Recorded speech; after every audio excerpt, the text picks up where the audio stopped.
Мұхтар Әуезов Татьянаның қырдағаны Абай романының ақын үніне Сахара мүлкі атты бөлімінен үзінді. Таңертеңгі шайдан соң үй іші де қонақ атаулы да тысқа шығып кетті. Қыстың осындай бір ашық күнінде Абай өзінің үлкен үйінде оңаша отырып қап еді. Алдында үлкен дөңгелек үстел тұр. Оң жағында Абайдың қайда отырса да қасынан үзілмейтін көршісі үлкен жастық жатыр. Абай аласа үстелге біресе шынтақтап, біресе үлкен алақанымен мықынын таянып үнсіз отыр. Ойда отыр.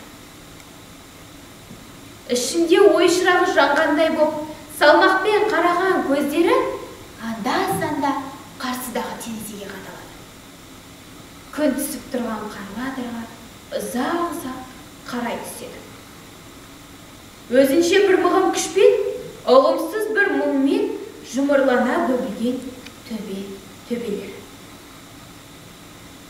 Биылғы қыс Абайдың ел сөзінен, тынышсыз жүрістерден босаңқырап, үйде көбірек орнығып отырған қысы еді. Көп өлең жазылған жылдың бірі де осы болатын. Сондай сүйген еңбегіне беріліп, өзімен өзі ғана боп, толғана ойланған уақыттарында көз алдына көптен көп оралатын осы адырлар. Бұлар күн райына қарай әртүрлі сөйлейді. Мұңлы көңіл осы мұңлы адырмен ертеңді еш сырласқандай болушы еді. Бұлтты, сұрғылт күні бұл адыр күн шуағын сағына мұңданады. Ашық күні жылы жарқын жазын сағынғандай болады. Жеткізбес арман жеңсігі жеңген адыр. Қанағат қылған күні жоқ, мықты адырлар. Қазір сол адырдың жадыраңғы қабағын көргендей болды. Қойдың алды солай қарай мөліп барады екен. Сарылып, сазарған адыр енді тас басында жүріп, шырқаған қойшан мен сергетін сияқты. Абайдың осындай боп, үндемей, ойланып қалған кездерін қабағынан танитын жігіт бар. Ол мұндай шақтарда көп үндемей, қозғалмай отыратын қара сақал. Қазір де тіпті қарап отырмас үшін, ол Абайдың тобылғы сапты сарбас қамшысына бүлдіргі тағып отыр. Анда-санда Абайға қарай түсіп, өз жұмысын істейді. Бір кезде жұмыс арасында көз тастап еді, Абайдың ерні күбірлеп, қолы да әлдекіммен сөйлескендей қозғалақтаған сияқтанды. Бұрын мұндай машығы болмаушы еді.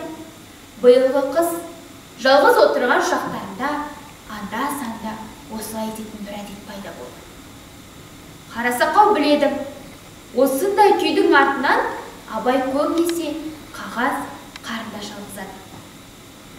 Сондай бір нәрсені бұйырар деп отырғанда, Абай бұған шұғыл бұрылып, жалт етіп, салқын қарады да, үйдің сол жақ бұрышына қарай, сол қолын көтеріп, үн қатпастан бір нәрсені әкел дегенде бел кетті.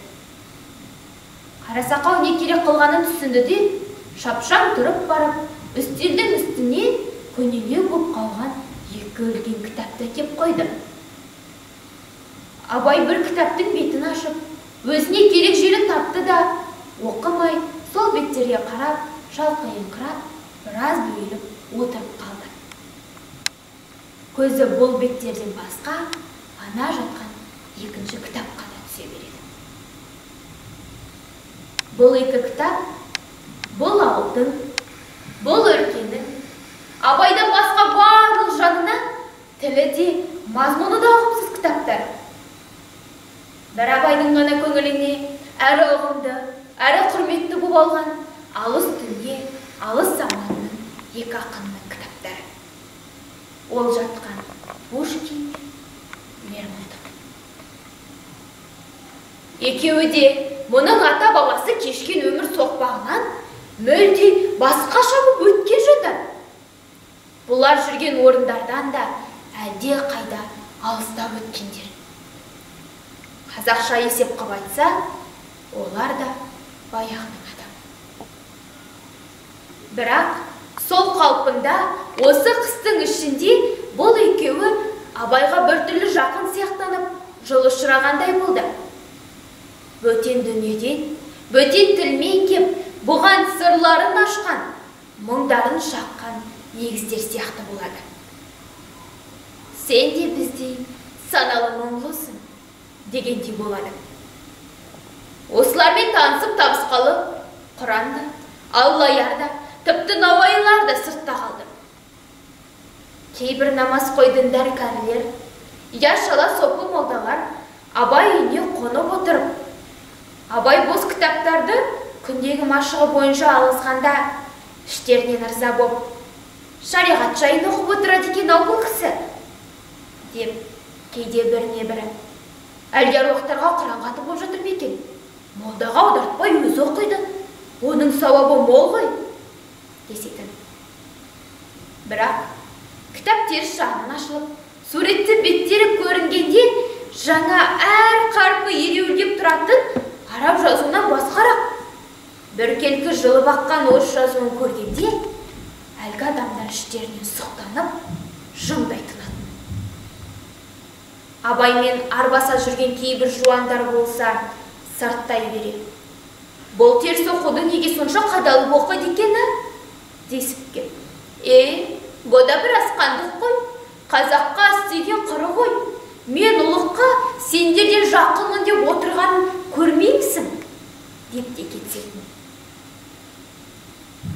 Абай көп кештерде, жалғыздық шақтарда өзімен үнсіз тілмен ұзақ-ұзақ сырласатын достарын сырт адамның көпшілігі жат жұмбақша бағалайтынын біледі.